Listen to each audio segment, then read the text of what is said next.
Hey guys, in this video, I want to talk to you about 11 of the biggest mistakes that I made when I got started investing in the stock market. So guys, if you are new here, my name is Susan Velez, and on this channel, we talk about making money, saving money, investing money, and taking care of our health so that we can catch up for retirement, especially if you're getting a late start like me. So guys, the reason I want to share 11 of my biggest mistakes that I made when I got started investing in the stock market is because I know how scary it can be when you are first getting started investing in the stock market and you've never done it before. You don't know anything about it and you're trying to get started and you don't earn a lot of money, guys. The last thing you want to do is make a bunch of mistakes. So I am living proof that I made a ton of mistakes and it has worked out pretty good for me. So I want to share these mistakes with you guys in hopes of preventing you from making the same mistakes that I made. So the first thing was that I bought too many individual stocks. When I got started investing in my taxable brokerage account, guys, this was back in 2021. I opened up my first account with M1 and I bought a bunch of individual stocks.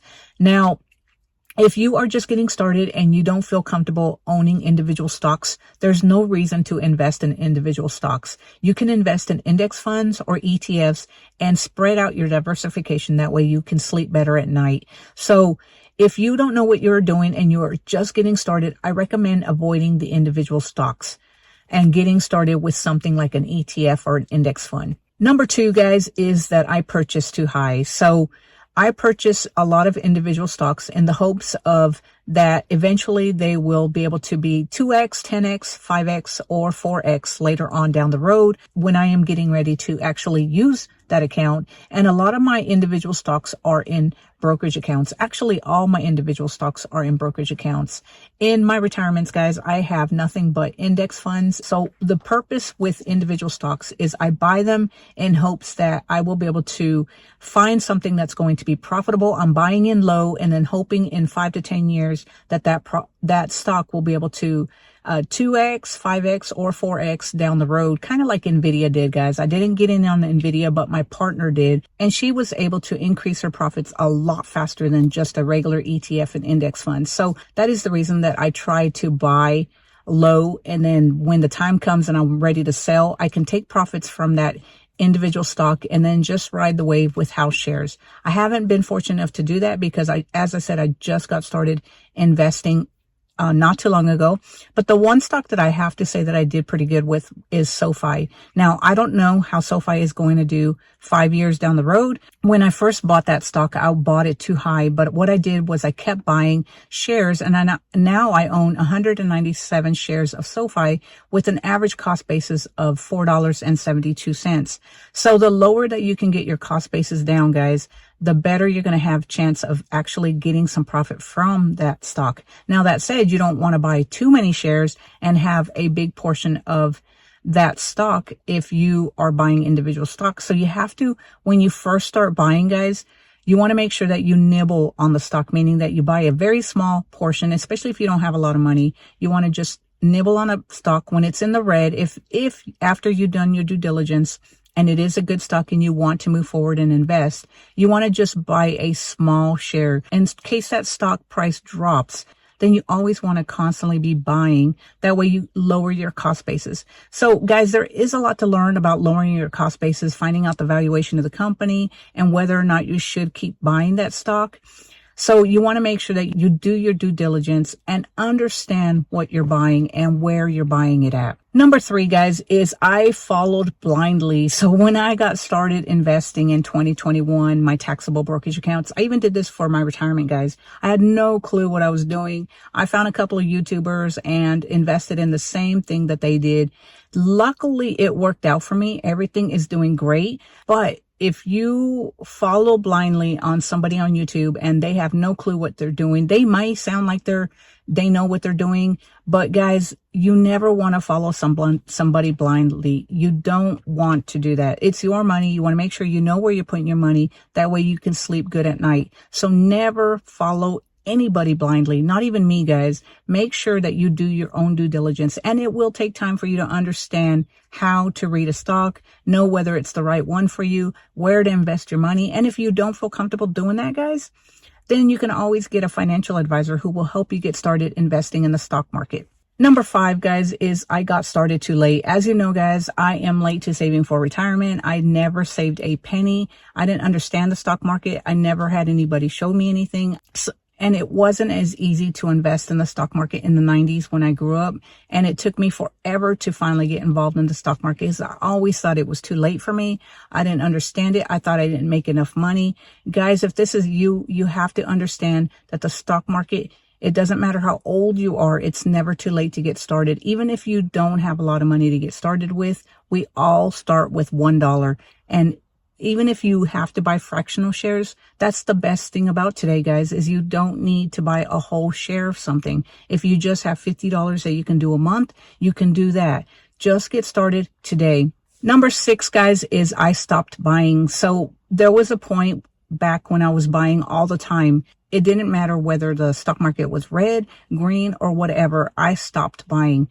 And in order to create wealth, guys, you have to keep buying assets that are going to create wealth for you when you're sleeping, because you're never going to be able to create wealth just by working a job. And if you don't buy any assets, so you have to constantly be buying all the time. Number 7, guys, is I used some of my emergency fund to buy stocks. So back in 2022, when a lot of the tech stocks crashed and went down big time, what we did was we pulled out of some of our money from our emergency funds and we ended up buying some stocks. Now, I was okay with doing that because we have built up our emergency fund again, and we are continually adding money to our emergency fund on a regular basis. However, I don't recommend pulling money out of your emergency fund just to buy a stock, because you don't know whether that stock is going to actually do good or not. And you don't want to deplete your emergency fund, because what if you pull out your money from your emergency fund to buy a stock and then something happens and you need that emergency fund, yet you've put it in the stocks?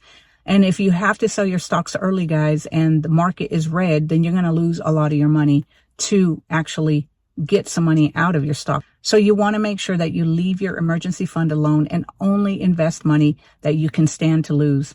Number 8, guys, is we pulled out some investments too soon. So what we did was, when the stock market started doing really good, we had, I think, like $12,000 in a money market account that was getting no interest. So we moved that money over to some stocks from Edward Jones. He put us in some type of, I don't know, mutual funds or whatever he put us in. I don't know what he put us in. It was my partner's money.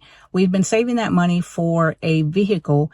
And when we found the right vehicle, we had to move money around. So we ended up having to pull money out of the stocks or the mutual funds that he put us in too early, and we lost quite a bit of money from pulling that money out too early.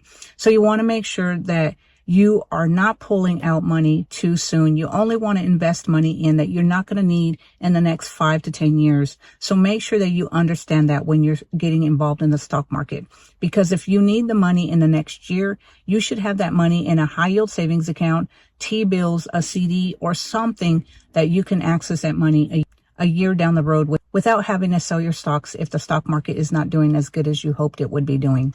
Number 9, guys, is I stopped learning. So I got to the point where I felt comfortable enough that where I was investing, but guys, there's really always something to learn.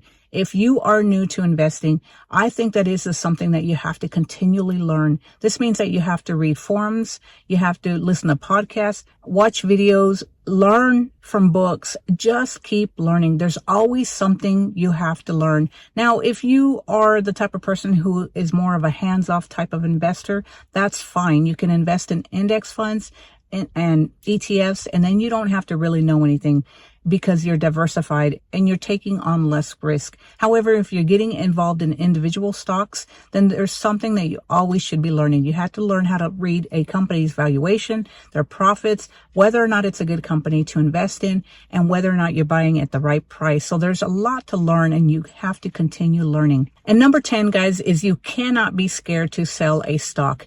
I was holding on to stocks forever. It wasn't until a guy that I know, older gentleman who's doing very well for himself, even though he started late to saving for investment, told me that if the company is not doing as good as you thought it was, then maybe it's time to sell that stock and then move that money into something that's going to do better for you. Of course, guys, you have to make sure that you do your due diligence, know where you're moving your money to, and understand that you can still always lose money regardless of where you're moving your money.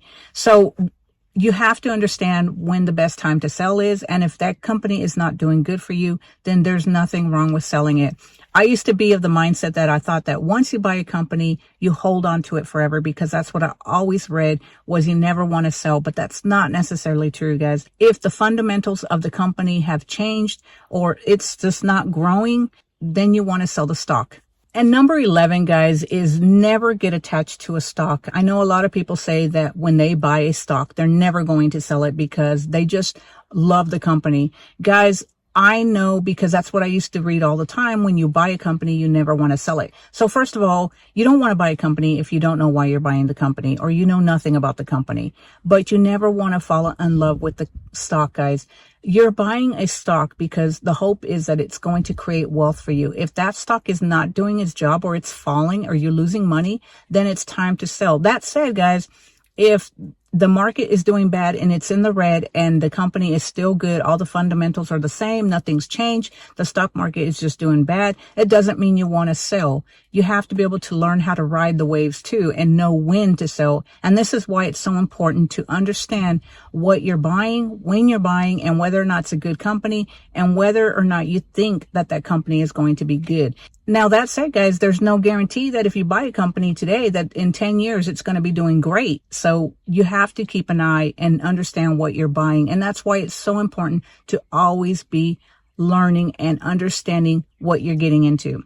So anyway, guys, I just wanted to share the 11 biggest mistakes I made when I got started in the stock market. As I said, guys, if you are scared of getting started in the stock market because you are scared that you're going to make mistakes, take it from me, guys. I've made several mistakes and I am still doing pretty good. Yes, I could be doing better if I actually knew what I was doing. But guys, if you wait and just read and try to learn before you even do anything, chances are you're going to be on the sidelines forever. So anyway, guys, let me know down in the comments below, what are the biggest mistakes you ever made when you got started investing in the stock market if you are brand new? And if you enjoyed this video, guys, give it a thumbs up. Click on the subscribe button so that you can be notified whenever I put out a new video. And until next time, guys, I will talk to you later. Have a great day. Bye.